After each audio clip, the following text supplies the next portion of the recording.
I don't want to start my presentation without thanking the whole organization of Rooted. I'd like to thank them for the work they have made over these 10 years. You know how hard it's been, effort that has taken. It's something which is extremely good for everyone. I would like to congratulate you and thank you for that. The result is what it is, great success, and that explains that you are doing things very well. And now, well, it's time for a big hand.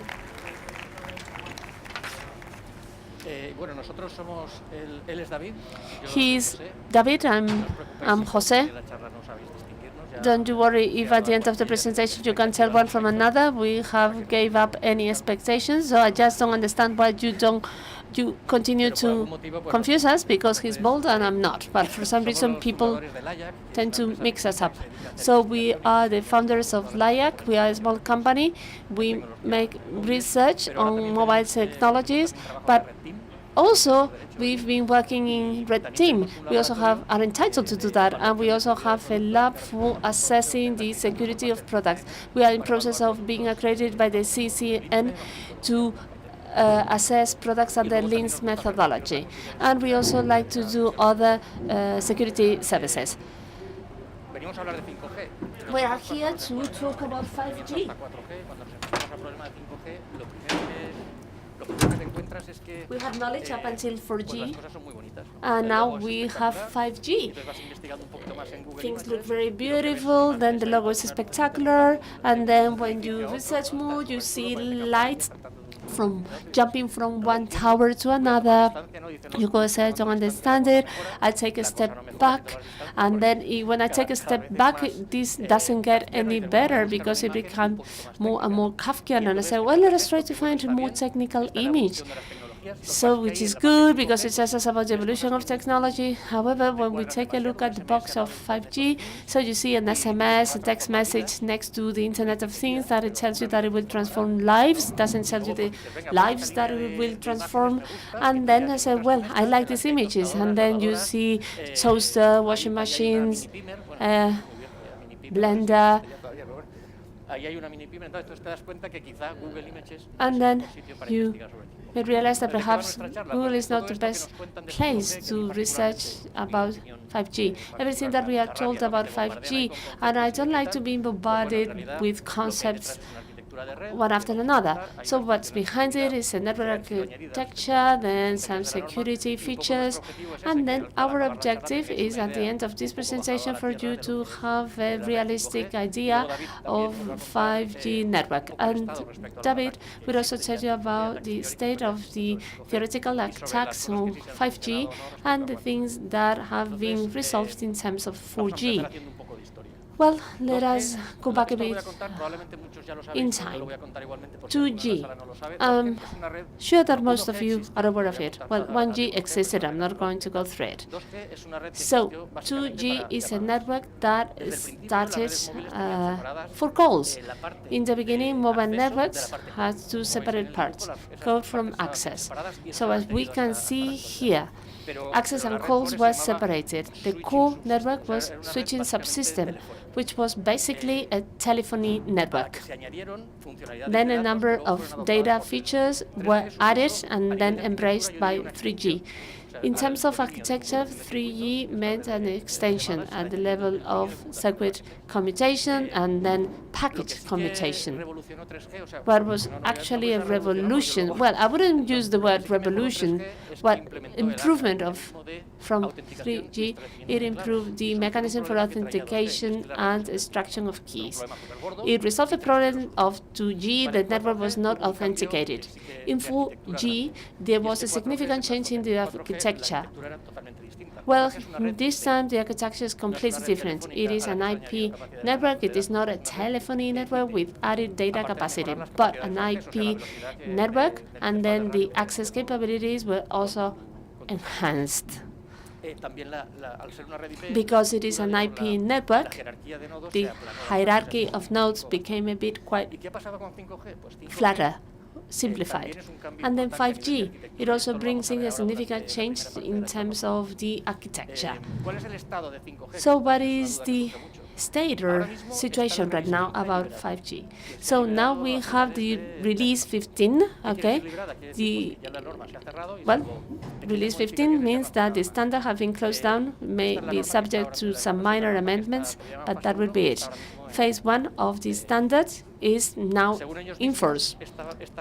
According to them, this version contains the minimum necessary for the minimum implementation of a network. That is to say, pilot. Release 16, this phase 2, will embed all the features and is expected to be implemented in mid-2020. Everything, or nearly everything, that we will be telling you about is about release 15. If we tell you something and then you check that it's been resulting release 16 is because we are telling you about release 15. And now going back to the idea that we are being bombarded with one concept after another, it is to say that the purpose of 5G is to be available for everyone to connect to it. So there will be devices for Internet of the Things, industrial devices, of course mobile devices, vehicles that will move really fast and that we need to connect to something else. This is the purpose of 5G network. But what is the problem when it comes to implementing it?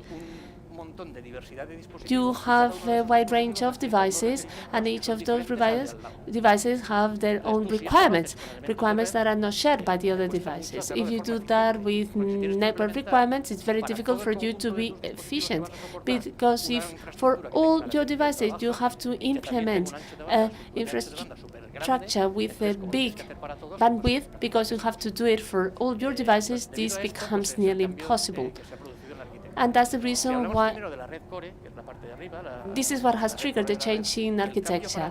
The core network, well, this is a one-hour presentation. We will be simplifying everything, but to me, the main change that has taken place in the infrastructure and what were network elements before, now they are functions exporting services. In the beginning, I thought that it was just a question of name or naming.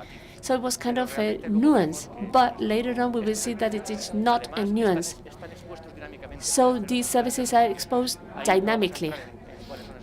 We are not going to go into those services for mobility management, for authentication, a number of services that we will not be referring to. But bear in mind that now we don't have elements, but services.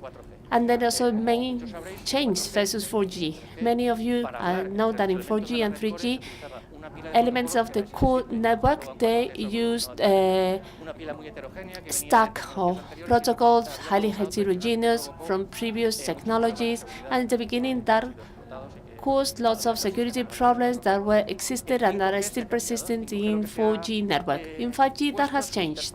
Now, a standard interface has been placed in, which is a service-based interface. Each interface offers this function through a standard protocol, and it is authenticated end-to-end. Each of the two elements that are speaking to each other are authenticated, and they are authenticated in a standard fashion. So this is a significant change versus the previous version. And then interactions between these elements have been described as well. But it is very important here, because the functions of the core network speak between themselves, but they also use the core function of the network of other operators. They have implemented that through two proxies, direct and inverse, and those two proxies have the tunnel, which is authenticated and secure, and then the communications of the elements of the core network goes through this area here. So therefore, it is ensured that in the network, and then those networks that have roaming agreement, the communications go through a channel which is authenticated.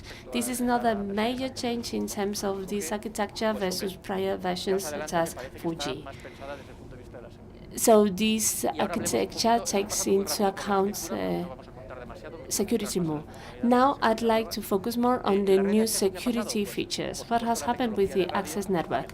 The radio technology has improved a lot. Now modulation allows us to have peaks of speed and then ultra-low latencies. Well, this is also due to modulation and to the design of the physical layer. Access on 4G is also supported, as well as access from any network. That means that if I am logging into my home Wi-Fi, I will be able to connect to my 5G network through my device. This is embedded in the actual standard.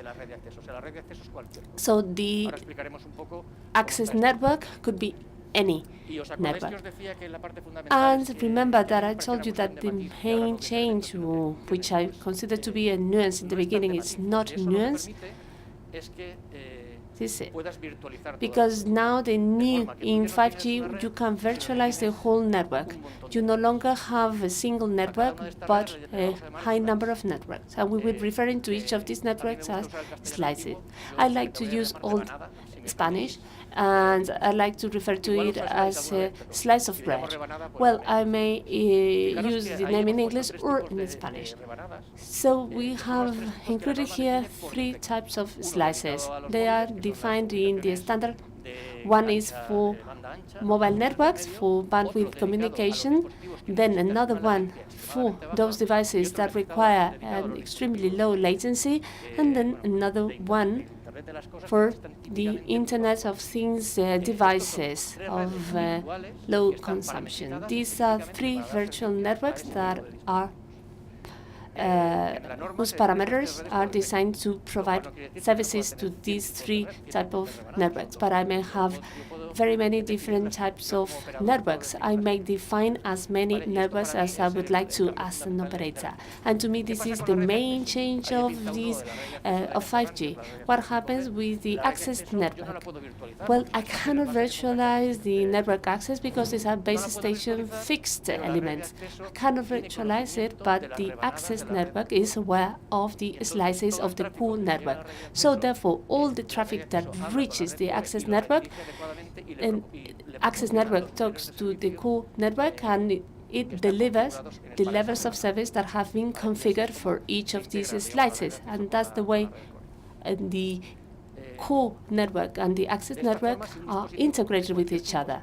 So if any device of any kind would like to connect, because it requires any given service, it connects not to a network but to a slice. And if you have a device such as a refrigerator, which requires a specific type of service but low latency, may be associated to 2 different slices. We can have services from 2 different slices simultaneously.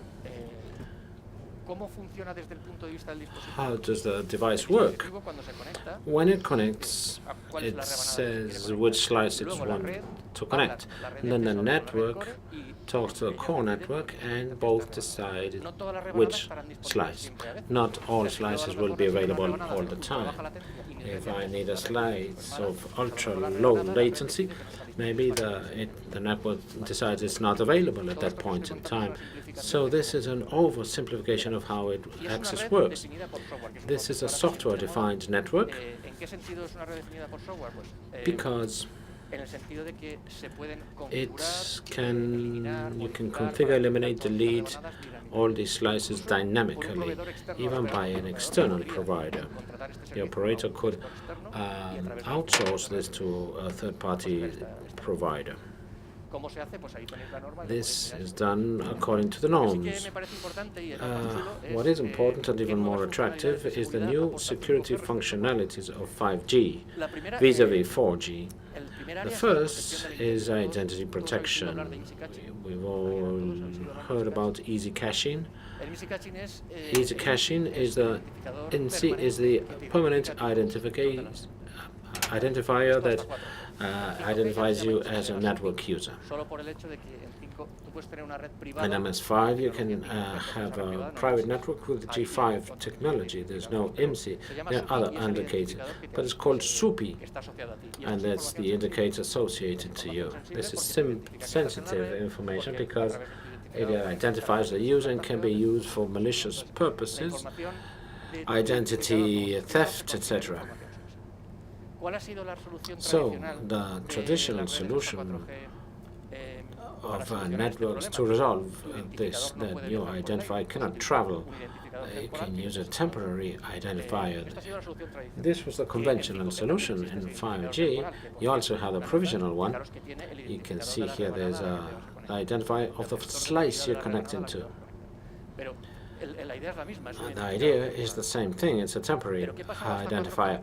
But in up to 4G, it was impossible to identify temporary identifiers all the time. If I use a new phone that's never been connected to the network, and I use a SIM in the phone that has never been connected to the network, well, this happens. This problem happens in 4G. Up to 5G, there's a permanent identifier, but the translation would be with ciphering. This is hidden by a public key introduced by the operator in the SIM card, at the same time together with the identifier. So this is concealed, and when it travels over the air, it never travels openly. It always travels encrypted. However, one of the schemes supported for this protection is the null scheme, which means simply don't use it, because when I don't care about the network I'm connected to, I don't care about anything, so then this has to be sent openly. But the norms allow two situations in which this null scheme can be used: when the operator decides to use it, or when the operator forgot to put the encryption. So, this is a feature that is great, but the norm leaves it up to the operator to implement it or not. We don't know if it will be implemented or not by the operator. So, as regards authentication, I will briefly explain how it works and some new novelties. There are three players in authentication. The first is the user equipment, the UE, the device to be connected, then the serving network. You are in China, and the network that gives you in China, I'm going to say a brand, it's either Movistar or whatever. In China, it's not Movistar, it's another network. That's the serving network. And then the home network. So these are the three actors. Together with the user equipment, there was discussion about in 5G if this was going to be used, and someone thought it was not a good idea to use the virtual part. They didn't like it, so this lady got really scared. So it was decided that the USIM has to reside in a physical card, in a SIM card, in a UICC. This physical card can be extractable, or in industrial devices can be embedded in a device itself. In this case, it is necessary to provision that card dynamically. If you're buying an extractable or removable card, you have to get the key as well.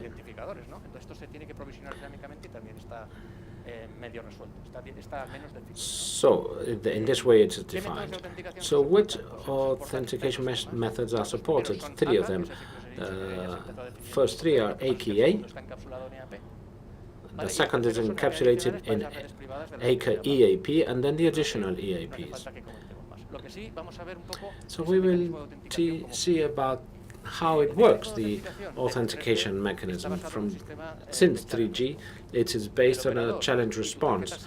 The operator and the SIM card have a shared key.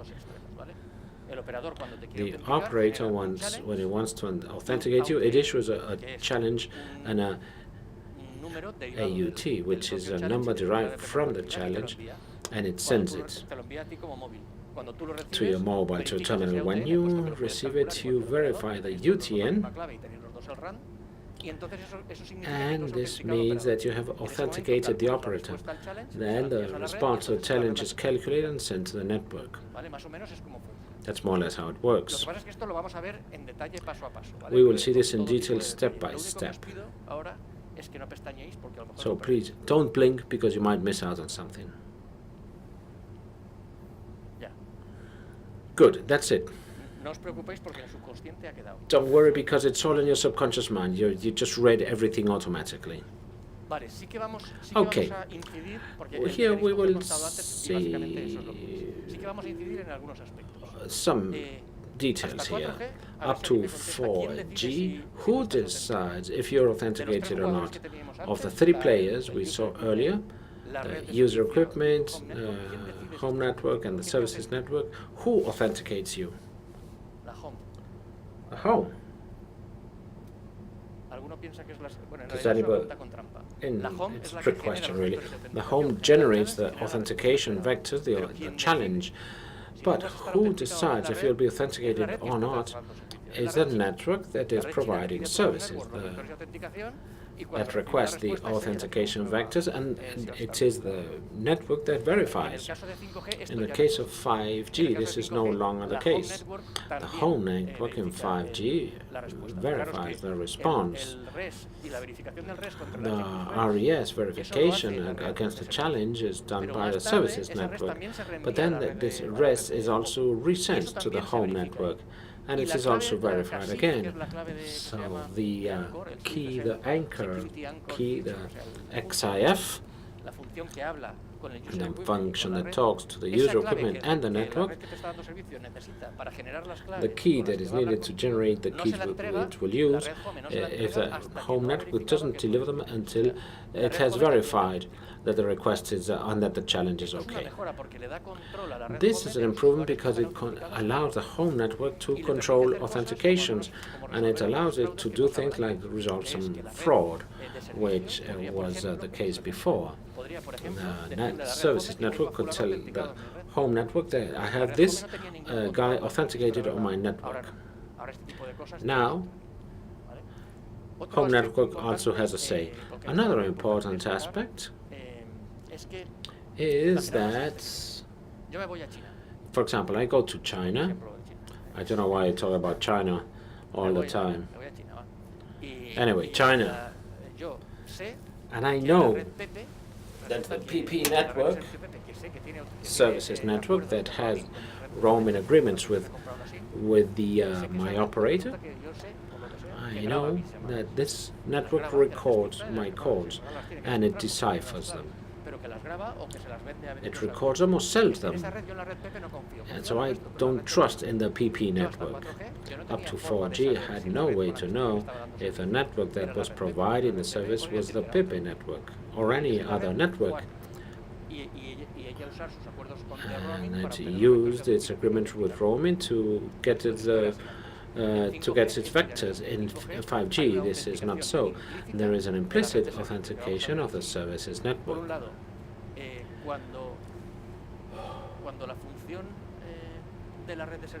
When the function of the services network sends the identifier to the home network, it also sends the network name, and the home network verifies that the name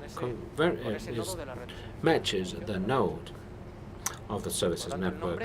Therefore, the name during authentication has already traveled through the home network. When we calculate the expected responses to the challenge, the calculation includes the name of the home network.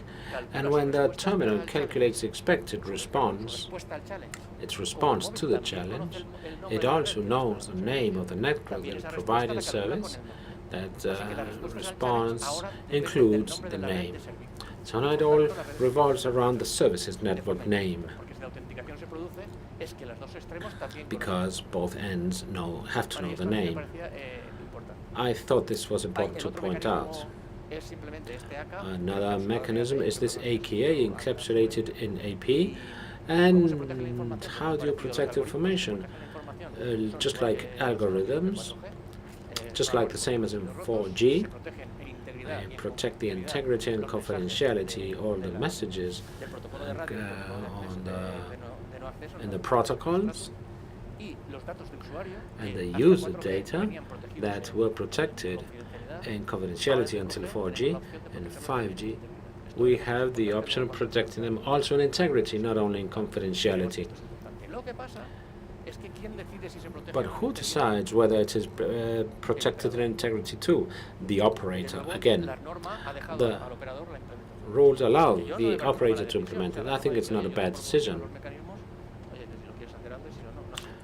You have the choice, they say. So here we have the reference on how to refer the keys. The K at the top is the shared key. We're talking about who decides about ciphering or not. Which network, the serving or the home? No bad response, no services or network or home network. The services, right? Good. The norm says the home network shall means that it absolutely has to be done. When it's could, it's different. It has to indicate the policy it will follow for ciphering, integrity, and user communications.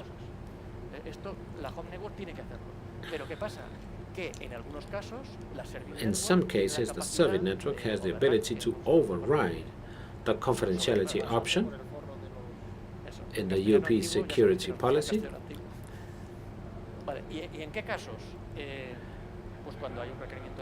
For example, when there is a regulatory requirement, when there is a roaming agreement which stipulates this condition. If I'm the home network and I ask for its ciphering, but I agree with a foreign network that there's no confidentiality, well, I don't really understand it. So the operator can do whatever they like. So we have a relationship in which the roles are quite clear. Finally, briefly tell you how the access to the core network is designed for non-3GPP access. There is a function that works as access point. An IPsec tunnel is established between both devices, and through a special tunnel, which is a 5G AKA tunnel, that it goes to the AMF. It's quite simple.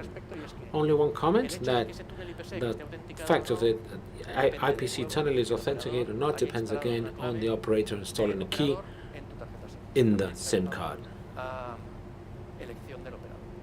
This is also at the choice of the operator. So at the level of architecture and new function, I will leave you with my colleague David. Thank you.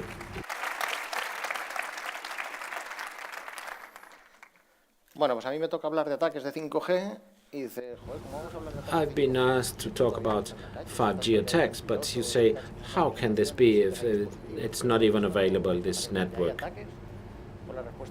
The response is yes. There are practical attacks in the street against real equipment? No, because they're still not deployed. But there are published attacks describing the type of attack, whether vulnerability is present in 4 and 5G. It has been demonstrated in 4G, and in 5G, checking the rules, it will operate the same. So that's the concept. As soon as 5G is deployed, we will have quite a few new ones. Let's talk about the IMSI catching, which is the catch the IMSI. We'll call it IMSI for short.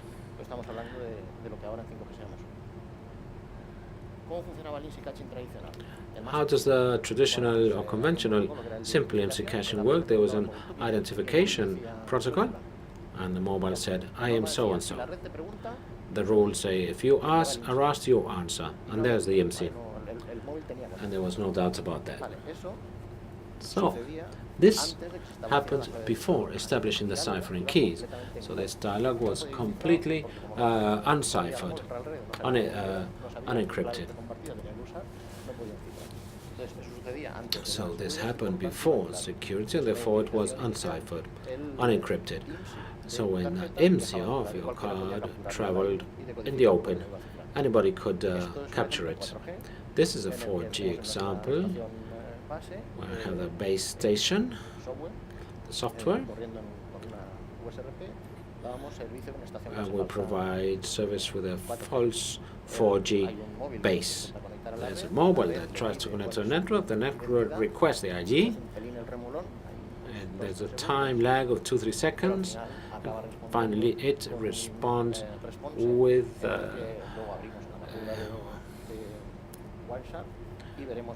there we will see in the packet the field containing the MC. There's a request which is answered. Our false base has rejected it. We can't do anything else actually, but we have what we wanted. We have the identity, the IMSI. In the video, we'll see that the package is open for each field, and the one that is that is underlined is the IMSI. There it is. And this is the IMSI caching in 4G, up to 4G, 2, 3, 4G. That's the way it was. In 5G, this is finished. 5G, this can't be done because of the SUCI. So when an identity is requested, the mobile will not send the MC, it will send the SUCI, which is the concealed encrypted identity. So this is captured on air, and you won't be able to determine the SUCI. So this is resolved only with a single but that José was saying, that this public key of the operator is included in the SIM card. So it is resolved in the roles, provided that the operator decides to use that mechanism. So this is a big step forward. The IMSI catching cannot be done, so this is a big step forward. Now we will talk about these couple of torpedo IMSI cracking attacks. Some of you probably doesn't even know what this means. I don't want to be as old as you think I am. That's the way they call it, torpedo. Torpedoes tracking via paging message, etc. This caused an uproar last month. It was published at a conference in the US just about 5 weeks ago, and it hit the headlines. 5G network is broken, catastrophic beginning, etc. Now, this was published in February, but the investigation was done in the course of 2018. So, this was based on a concept that is called the paging occasion. That is, for each moment, the sub-frames within the frames sent by the base station that have allocated a mobile, so that if there is any call, that is when he will be notified. This is done for the mobile not having to be decoding signals all the time.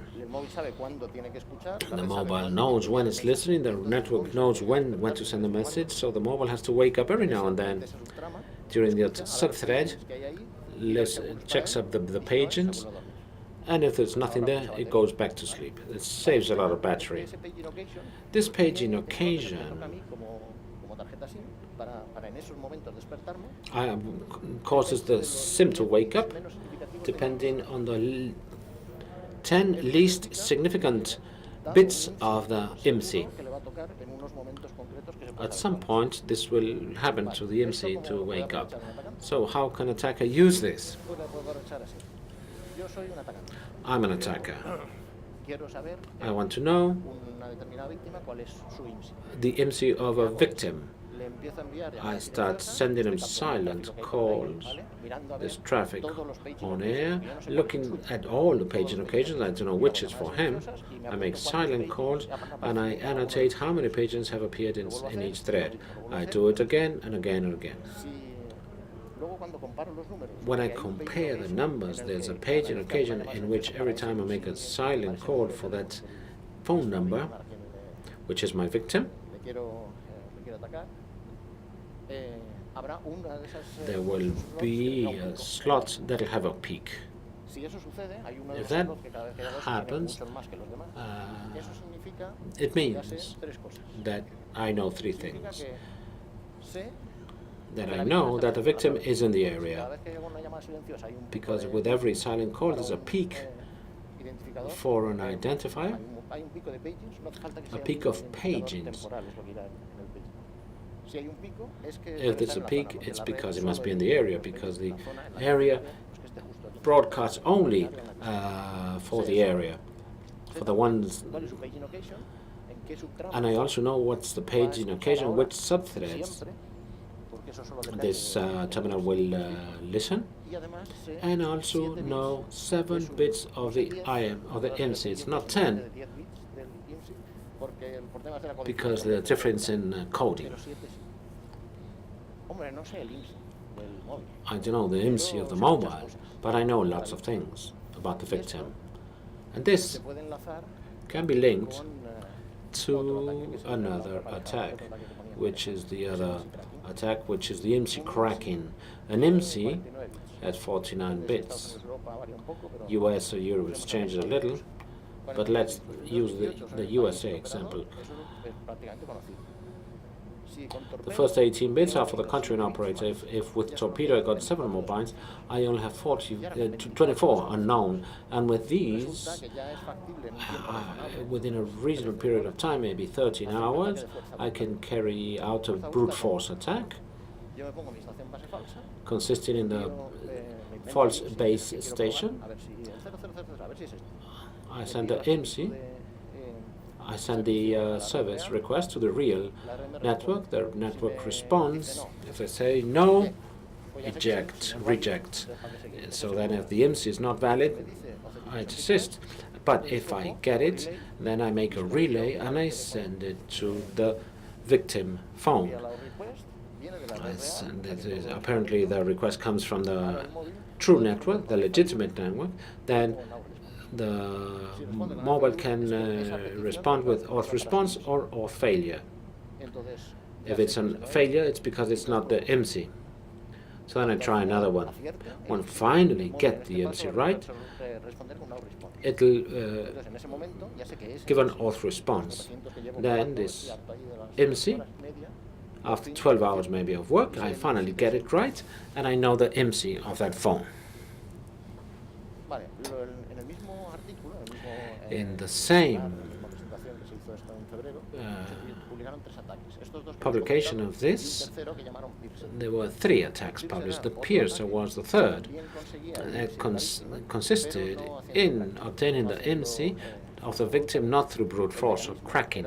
The mechanism was slightly different, based on Torpedo as well. As I know the paging occasion of that victim, I broadcast lots of repeated occasions so that he can't hear the genuine network.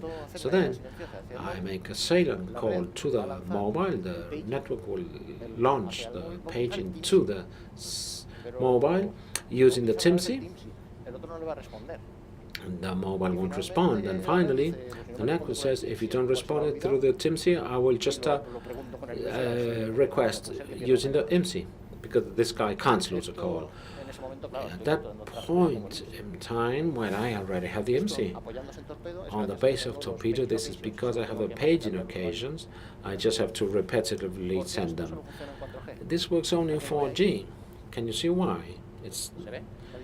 You see the difference? The top part is a part of the norm, and the part at the top, at the bottom is the same, but for 5G. You see the difference? Tiny difference. In 4G, you could do paging with TIMSI or with IMSI. That in 5G is no longer valid. Now in 5G, the paging is just temporary identifiers. If it doesn't have the temporary identifier, well, there must be something wrong. So then, in 5G, this is also resolved. That's why the piercer, when it was published, this is not applicable to 5G. Here we can make a comment very briefly about the GSMA VCD, or CVD. This is an association of the mobile communications industry that are not the ones that issue the standards. This is an industry association with a close relationship with GSPP. The GSMA reacted very. They tried to minimize the attacks in the times of 2G and 3G, and tried to keep it sort of under the carpet. But in the past few years, this has changed, and now they have in the website a hall of fame. So if you find a vulnerability and you report it to them,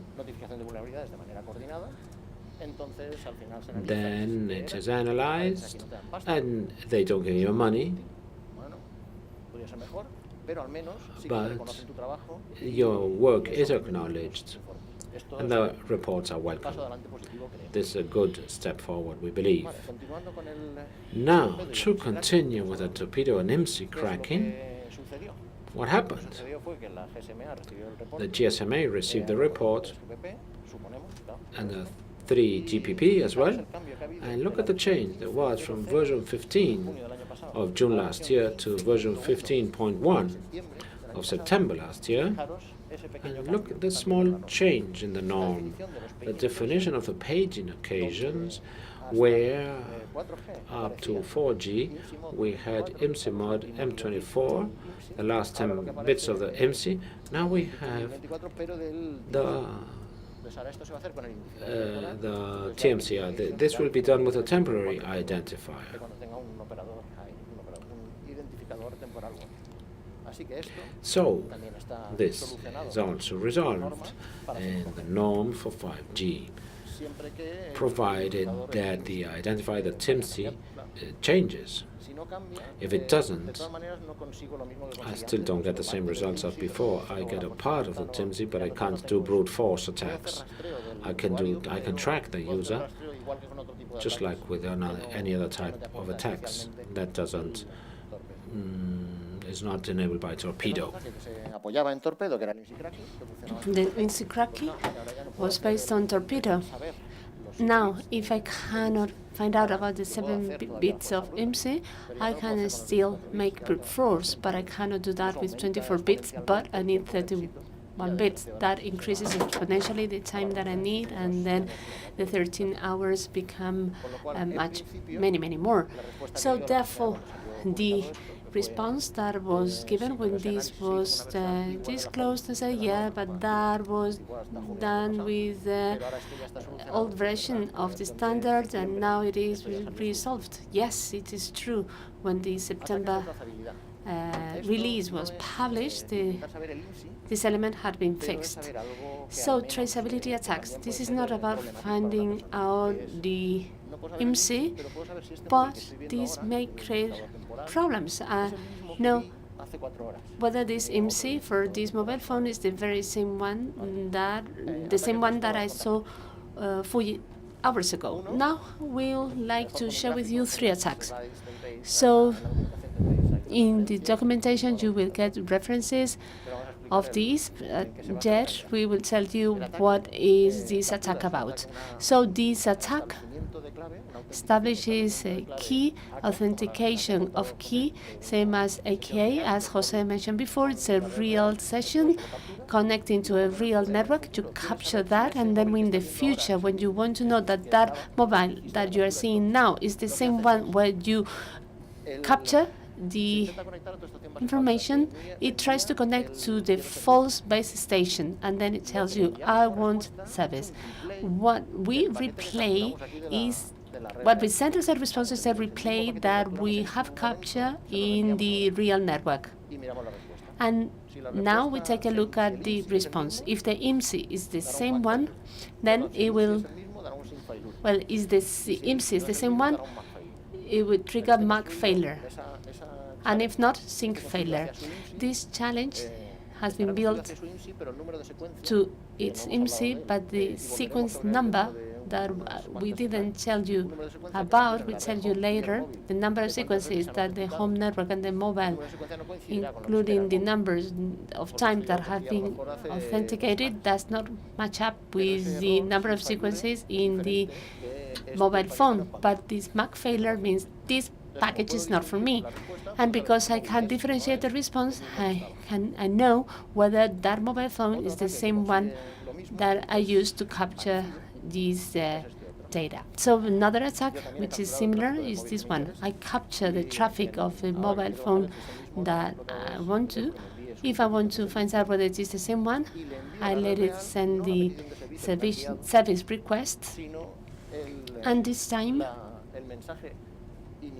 the initial message that I could see when I saw the capture, I replay it. I set it out to the real network, and they answer with an authentication request. I send that to the victim, and then the victim may respond in two different ways, depending on whether it is the same mobile phone or not. Either the response will be MAC failure, this package is not for me, or with authentication response. Everything is all right, let us go ahead.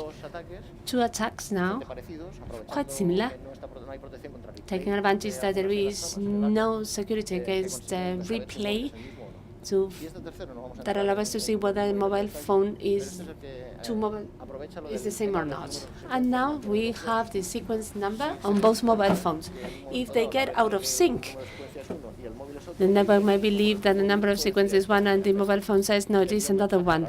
So the mobile phone may send a message to the network and say, look, this number of the sequence is not this one, it is another one. That is sent out through an anonymized key. But if I capture enough challenges from the real network for that mobile, and I send it to him in an appropriate sequence, I could find the number of sequence that the mobile phone believes to have, which is the real one. By knowing the number of the sequence in the mobile phone, if I do that in the morning, if I do that in the afternoon with two mobile phones, and then I can see that that has increased by 5, very likely we are talking about the same mobile phone, and also high likeliness for the mobile phone not to be engaged in lots of activity during the day. If it happens that they have nothing to do with each other, we're not talking about the same mobile phone, but if they have nothing to do, but then there has been quite a lot of a big increase, it means that the mobile phone has been in quite a lot of activity. For instance, an embassy capturing traffic, well, seeing lots of activity in the phone may mean, well, may be relevant for them. So 3 attacks here to find out whether we are talking about the same mobile phone. Well, we also would like to tell you about formal analysis. Formal analysis of protocols are about taking the standard or the communication protocol, you model it through an automatic tool, and then you tell the automatic tool to test it to see whether it finds any security issues there. So it sounds very cool because everything is automatic. Tamarin is one of those tools. It is a free tool that you may download. Helps you model the protocol here on the left with this syntax, and then you set all the rules set out in the protocols, and then you set all the statements that you feel are important. Well, the key would not be known by the attacker, this would not be disclosed. Then you click on play, and then it generates what we can see on the right, and says either I didn't have any problems, in no situation these statements have been breached, or either it tells you, look, I found this specific case. Well, if this sequence of messages takes place, that you said that the attacker would know will No. So therefore, before you have a specific example of attack with a specific sequence of messages, which is very cool.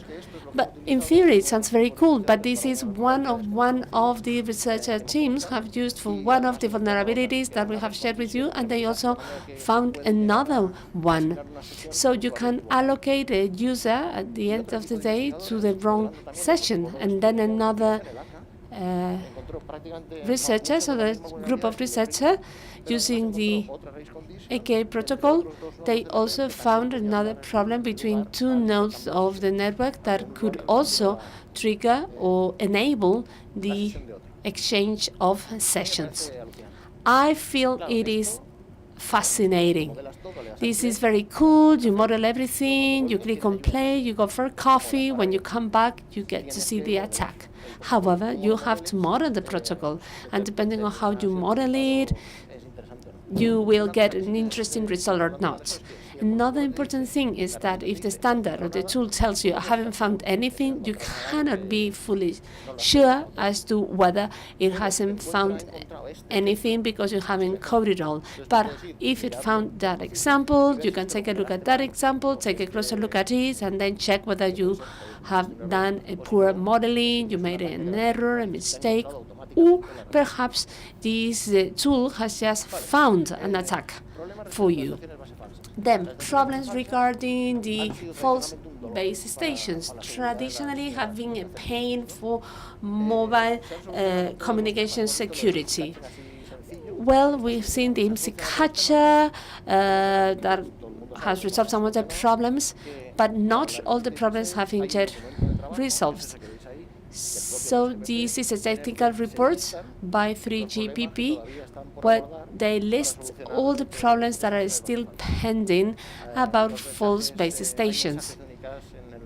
There are unicast messages both at RRC and NSC that are sent out without protecting the integrity. There are information systems protections, then detection of close-by false base stations.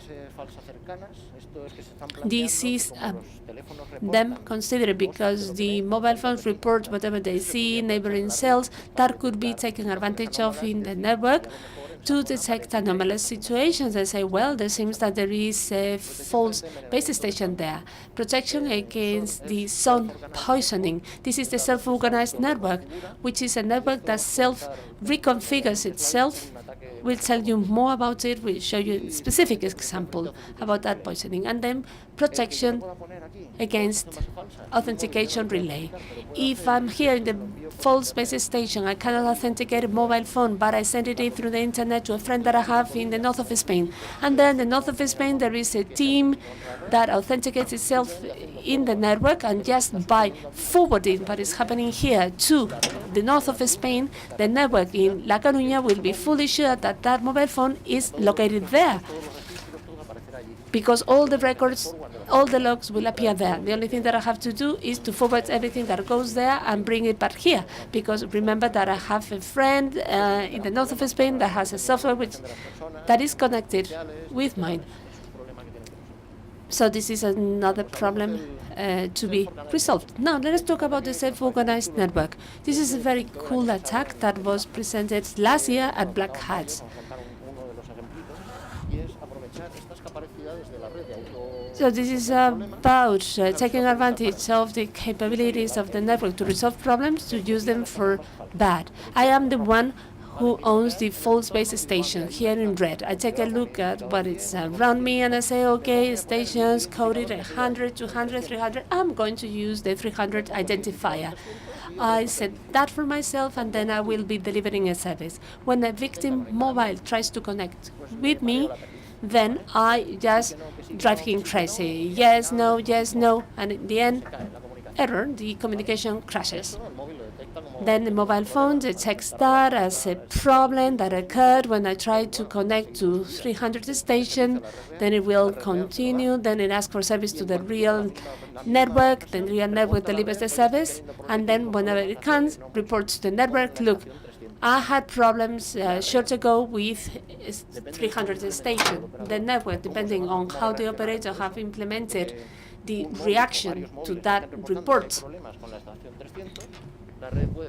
The network can perfectly decide that the best thing that may be done is to switch off the 300 station and then to distribute the users between the two other networks. So, look, this is a false base station, and I said, look, this network has this problem, and then the network denies the service to itself. This is a very simple example of how the network may process the data reported by the mobile phone and may end up taking or making this dramatic decision.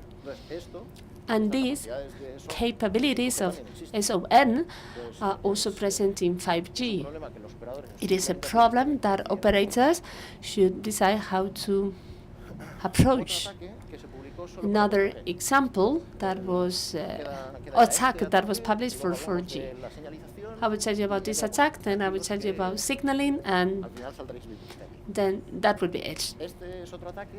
So this is another attack that was given a name and a logo. So this is a very cool attack, altering, from changing, and this is based on this.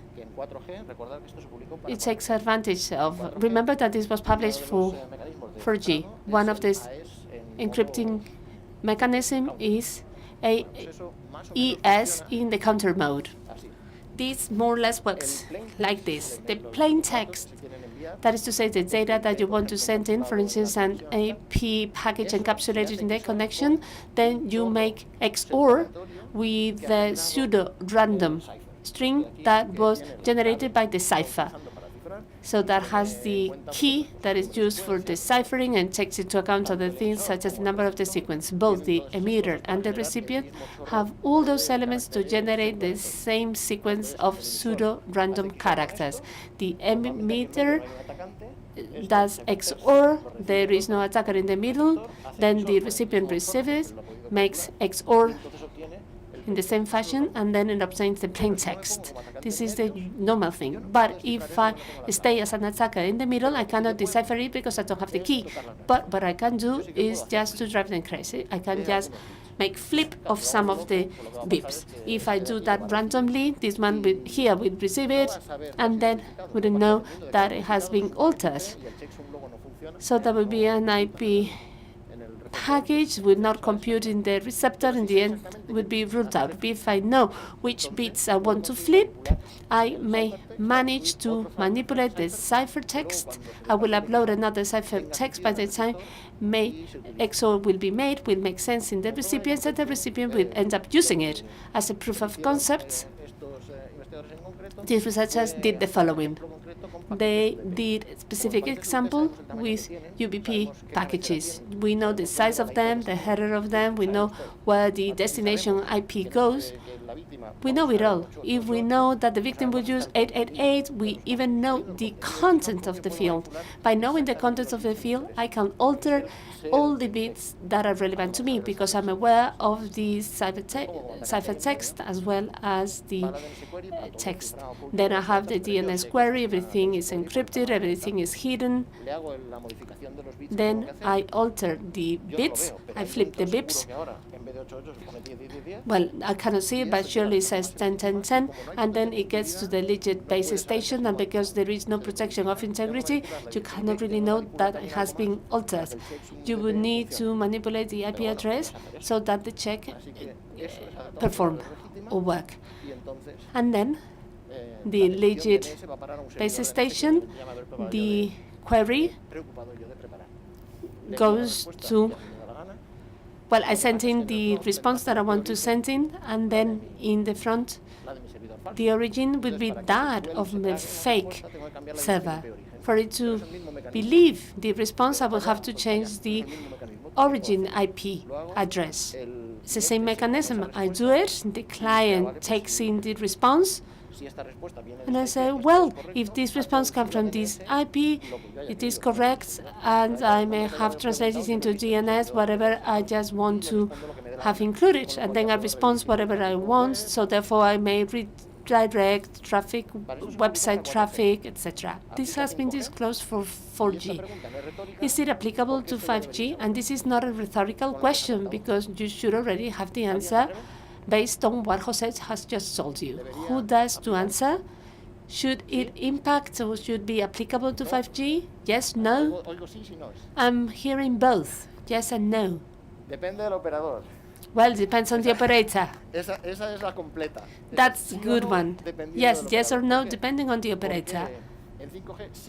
Well, because in 5G, protection of integrity is considered, but whether it is applied or not depends on the telecom provider. Another chapter, okay, we forget about radio now. Another chapter that has given lots of headaches before has been signaling. SS7, diameter, as I said, lots of headaches because many attacks took advantage of it. So José has just told you how 5G works now.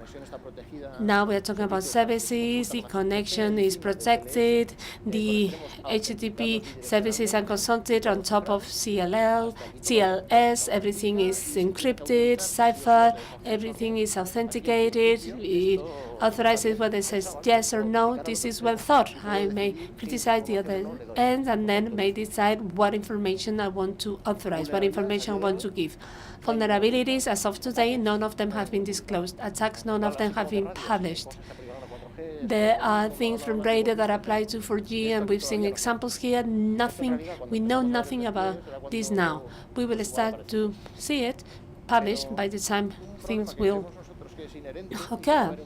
However, we believe that there is an inherent problem here, and hopefully will be resolved. This is the issue with the model of trust. Authenticated ends by two ways. I may decide what I want to give access to, but we are not talking about an end for the roaming of my users to work with all the telecom providers in the world. I should have specific rules to see what operator, what information I want to give. The mechanisms are there, but how can I manage that? How do I do it so that I end up delivering just the bare minimum information? Well, we will look at that. We will see it as time will unfold. So let us see whether with this new system there will be less attacks than in the past. All this that mentioned José before, we started doing all that, we started to see all these lights and all that. So we've been trying to explain to you what is the status of 5G today, what happens with the security of it, what are the security things that have been resolved and those that are yet pending. We would be very happy if when you leave the room, if someone asks you, what about 5G? Do you know anything about 5G? If you don't pull this face, this is the face that you must pull. Okay, so that was the objective of this presentation. We'd like to thank you very much for being here and for your attention. And once more, we would like to thank RootedCON for having invited us.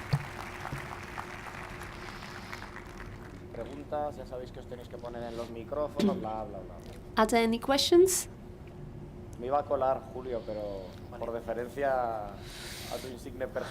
Well, okay.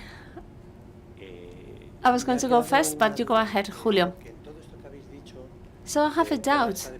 Everything that you said before about dependency of what the operator may decide to do in terms of protecting the integrity and ciphering or encryption. Other than the emergency, are there any technical reasons for that? Or perhaps you feel that this is just to accommodate the intentions of some countries and therefore accepting the same standard than these countries? Well, intentions, we just don't know about the intentions. We cannot possibly know. However, I'm sure that there is an element that has played a role. According to legislation in some countries, law forbids ciphering. If the standard would make ciphering mandatory, there will be a problem if they want to apply the standard even in those cases. Well, I understand that it is logical that they want to apply the standard even in those cases. And then what I don't find logical is that the operator does not decide to implement it. But this is my very personal opinion. I think there is a bit of everything. In some cases, for instance, in the activation of ciphering at the level of the user, so here the question is more that of countries, because in some countries, legislation does not allow to cipher. However, in terms of provisioning of cards, there is also a technical issue, provisioning cards. Well, some operators may not have the good enough information to provision certificates for public key for operators. They may not have that in their supplying infrastructures. They may not have the good enough information to provide that infrastructure to provide that type of information. I feel that the standard didn't want to oblige operators to deploy all that because the standard has been impacted or influenced by the industry. I'm sure that some industry said, please do not force me to deploy in all the stores the infrastructure needed to make this type of provision. So this is just my opinion, but I think there is a bit of everything. Well, actually, my question is related to that. If you have millions of operators in the world, we have to provision all the operators known in the SIM? What happens with OMV? There should be a registry of operators, isn't it? Or something like that. Yes, that could be a big issue. Well, you provision your own cards, your cards. But if you oblige everyone to provision their cards, that would be very difficult to handle. And I think that the standard just didn't want to include that. So you cannot really provision a SIM card, the public keys of all the operators across the world. For me to know that I'm connecting myself to the real one, I will have to validate it somehow to believe the validations of integrity. Other things that we're using in the industry for that, there is a PKI and then a root entity. But let us see who is brave enough to say, I trust the root entity to be who it claims to be. Yes, the mobile phone asking the DCP. Well, the document says that they consider using different infrastructure of the public network and to use it beyond, but no agreement has been reached there. So when SIM cards are embedded in the cards to provision that dynamically, there are some mechanisms that have been defined. However, they require agreements between the operator and the manufacturer of the device. And then some expired certificates, revoked certificates, you name it. Managing all the public keys could be a big problem. That falls outside the standards. Look, if I am the one who makes the standards, say, look, I'm not going to regulate that for you. Then they will go to DigitSet, they will steal the CA. Well, for the time being, they are not ready to do that. And manufacturers, specialists in industrial devices that do not have good enough experience in security, they may put their foot in it, or perhaps they will do excellent work. We just don't know. So, last minute for your questions. We are about to close RootedCON. Well, you said that when the network will communicate with other networks or with roaming networks, you said that a channel IPsec2 is created. Is there a reason for that? So that will generate, first of all, that latency will shoot up because the two phases have to be negotiated. Then it adds a wild overhead that is adding a vector of attack. Well, it could add a vector of attack in case they were implemented, of course. And perhaps that vector may not be necessary because after the AKA, everything is in the channel is encrypted.